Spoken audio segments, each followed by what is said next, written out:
Okay, got a new artist edition to look at here, at least new to me. It's the Andru Amazing Spider-Man. I borrowed this from my friend of mine. He's a really big Andru fan. Because it was his first Spider-Man. And mine too. I think my first Spider-Man shoes were like around 160. And so Andru was the first Spider-Man artist I knew. There's the cover. I wonder who's that? I think that might be Mike Esposito on ink. Some nice big chunky pretty lined inks there. I think that's Mike Esposito, but don't quote me because I'm not 100% sure. Wow, we open it up to a nice big kapow.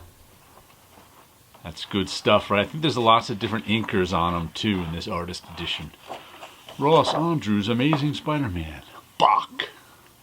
When did this one come out? Where's our year here? IDW Artist Edition 57. 2018 this came out. January 2018, first printing. Little intro by Jerry Conway. Let's see, we got John Romita on inks, Artie Simek on letters, Jim Mooney on inks, Artie Simek on letters, inks by Frank Giacoia and Dave Hunt, Tom Warzakowski on letters, inks by Esposito, Mike Esposito, John Costanza on letters, inks by Mike Esposito, Joe Rosen on letters, and more Mike Esposito and Joe. And that's Spider-Man 125, 126, 127, 153, 165, that's right around when I started, and 167. Oh, I had this one too, 153, I know that. But it was like a back issue to me. That's the Spider-Man, the longest yard football where he's playing movies. Oh no, that's John Romita's slick ink line on that cover there, not Espo. It's funny, the John Romita inks in my head, I remember, are slicker sometimes than they are in reality. But he's also got, I think that's Tony Mortellarato on helping him out here. Wow, there's I like that Spider-Man figure right there. That's good stuff. Let's just flip through some of these pages. Lots of nice rain stuff on there. Oh, that's a Romita face right there. Looks like he reworked that face a bit because I recognize. Oh, I like that.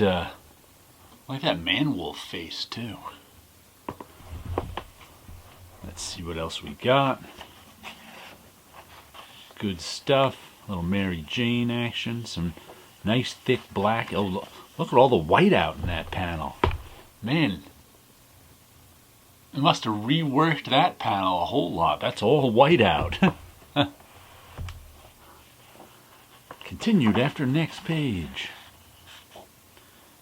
Good stuff. Yeah, I haven't looked through this at all yet, so this is the first time for me too. Good. My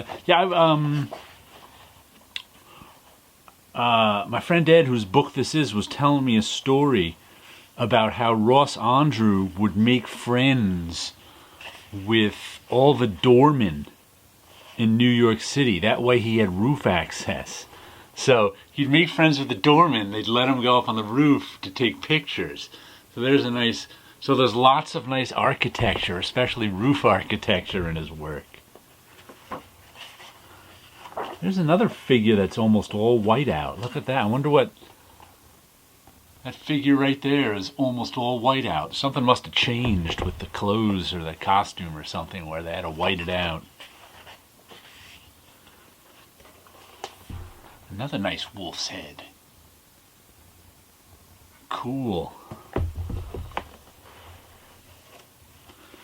Man, I was never a fan of Man-Wolf as a villain. It was always a little too tragic for me. It was like J. Jonah Jameson's son. There he is. He's ripping the Moonstone. Turned them all into this villain named the Man-Wolf. Oh, is this the Kangaroo? Oh, the Kangaroo is a terrible villain. Now we got Jim Mooney inking Andru. There's a nice Spider-Man figure. What is this? don't let balloon touch the title bubble. That's what it says in blue pencil right there. So that's a little something you get to see on the original art. They didn't want a tangent between this balloon and that bubble, that title. Kangaroo. Oh, you can't just make a villain out of every animal. It doesn't always work. I mean, what does a kangaroo do? Jumps and kicks you? Ah, Aunt May. Man, that Aunt May's looking a little like the Crypt Keeper. Moonface Aunt May. Nice Peter Parker right there. That's a good one.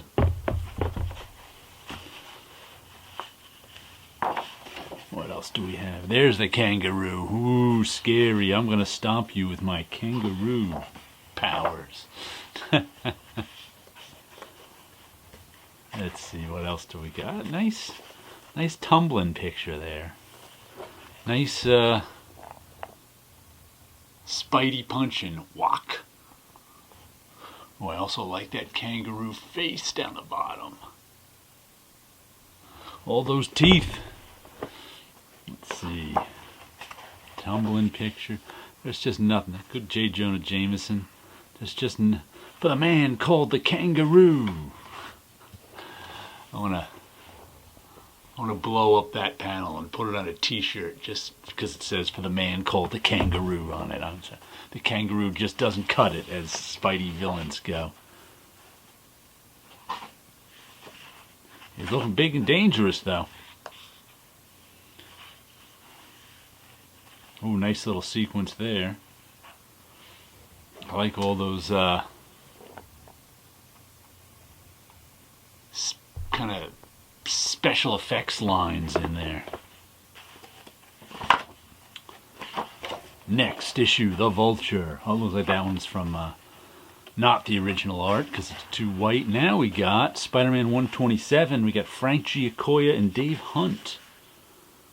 I like that. I like that part right. Spider-Man's okay, but I like that down shot right there. That's really cool. That down shot of the woman lying on the sidewalk with the cops all around. That's good stuff. Wow, I haven't looked at Ross Andru art in a long time. He's got some interesting poses. They're different than a lot of, like, that's a different pose. I mean, he's still kind of getting the figure all spidery, but it's kind of different. Well, I like, man, the environment in that shot right there is nice. The wood and the brick and that fence back there and the tree. That's just a beautifully composed shot. And here comes I always like the visual on the Vulture. And that old man face. There we go. I don't like that old man Vulture face. What else do we have here? More Vulture. More Spider-Man. Oh, Johnny Storm's in this one. Hey, Human Torch, want to burn this? Oh. One piece of Zipatone over there. You can see where it's faded to brown. The glue that was on the Zipatone. It was like funny. There's one piece of Zipatone. Oh, there's a little Zipatone over here on the inside of the refrigerator. I wonder why he didn't put two pieces of Zipatone there. Oh, nice Vulture. All those lines in the Vulture's wings work really well right there. That's good stuff. Nice design. Nice car crash, too. Hubcap coming off. Wham. Let's see what else we continued after next page. Good stuff all around. Nice shot of the Vulture standing right there. Vulture having himself a little webbing snack. Liking that. What else do we have? Wraps up the fight. Oh, little, oh God, all of a sudden his name flew out of my head. The Green Goblin's son. Who became the Green Goblin. Harry Osborn. There we go. Nice little sequence right there of him flying off with Spider-Man. Oh no, I'm going to drop you. I think I had the issue after this as a kid. Once again, it was a back issue for me as a kid. Now we've got another... Oh yeah, this one was pretty weird. We got Mike Esposito here over Ross Andru. What is it? The Longest 100 Yards was a Burt Reynolds movie that was about football in prison. I think that was popular at this time in 1975. So they made their own Longest 100 Yards. Look at all that architecture in that shot. Wow. It's got a lot of stuff going on there in that Spidey architecture shot. Let's see, what else do we have here? I remember, for some reason, I remember these weird Spider-Man landing poses from Ross Andru. I don't know why I remember that. That's a nice shot, though, of him. Spider-Man swinging by on his web. Sort of classic Spidey shot. That's a nice Spidey shot over there. His eyes look a little weird. But the figure is nice right there. Oops, let me get it straight. That's pretty neat. What else do we have here? Mike Esposito on inks. Nice Peter Parker. Nice Mary Jane. I like this shot on the steps. That's a good... I'm really liking these establishing shots.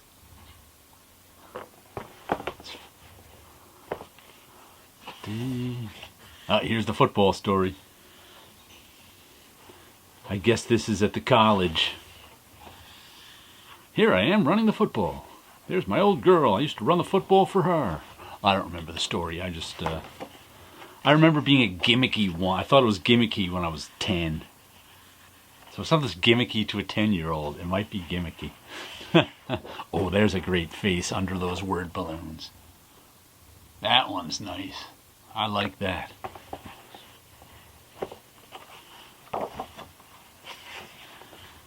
Lots of nice spotted blacks here on this page too, by Esposito.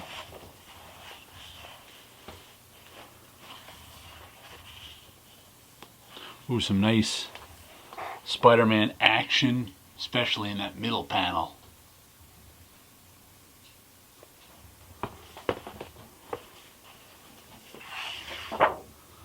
Then he ends up scoring the touchdown. Punt? That should be the sound effect right there, not wah. It should be punt. It's a football story. Now we jumped up to issue 165. And this is, I think the second part of this story was when I first started collecting Spider-Man regularly. I had some issues before then that I picked up here and there.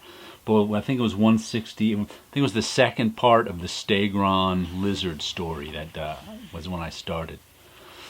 Spider-Man with his webbing backpack. I remember that from my childhood. He always had a webbing backpack going on. Backpacks were not cool when I was in school. No kid would carry a backpack because it wasn't, you carry your books in your hand. Nice folds and stuff in there. Nice Stegron smack. Wow, I barely remember what Stegron looks like. He's orange, right? He looks pretty cool right there. This is Esposito, right? This is the thick-lined Esposito I was thinking of when I was thinking of the cover. That's who this is. Yeah, this is Mike Esposito. They had him listed as an embellisher, too, which means he probably was working over layouts. But man, look at all those buildings. I'm sure Andru did. Look, some nice talking head panels. Well, that's a lot of talking in those 4 panels. They must have been catching up on some plot. Oh, they're doing a laser show. Look at that. They're drawing a laser show at the museum. Cool. And then the Stegron brings the dinosaur skeletons to life. Always good stuff when Stegron does that. Swing that tail at Spidey. Wow, there's a nice action page right there. Spidey kicking, grabbing some tail. I like this Stegron lifting that up. That's a nice panel too.